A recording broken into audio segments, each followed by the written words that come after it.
Toujours élégant, l'œil rieur, Jacques Villeglé, l'artiste, s'en est allé. Il avait 96 ans. Né à Quimper en 1926, il passera par l'école des Beaux-Arts de Rennes. Il décollera sa première affiche en 1949 avec son ami, le plasticien Heinz. Des affiches lacérées par des anonymes ou soumises aux intempéries. Peu importe, il savait qu'avec elles, on verrait l'évolution du monde, ses nouvelles couleurs, quand même à le rappeler ses amis. Avec un petit couteau tout à fait adapté à l'usage, en 3 coups, il arrivait à prélever l'affiche et ensuite l'amener à l'atelier.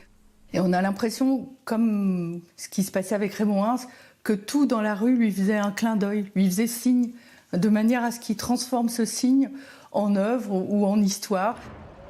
Il fera partie des nouveaux réalistes, ce groupe fondé en 1960 où l'on retrouve Yves Klein, Niki de Saint-Phal, César. Ses œuvres sont présentes un peu partout dans le monde.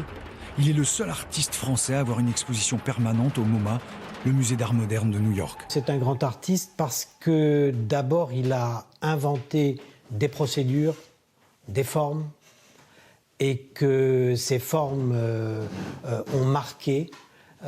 C'est aussi un grand artiste parce qu'il a pris des formes, j'allais dire, que tout un chacun pouvait rencontrer. Il y a moins d'affiches dans les rues et il en a fait des objets symboliques majeurs.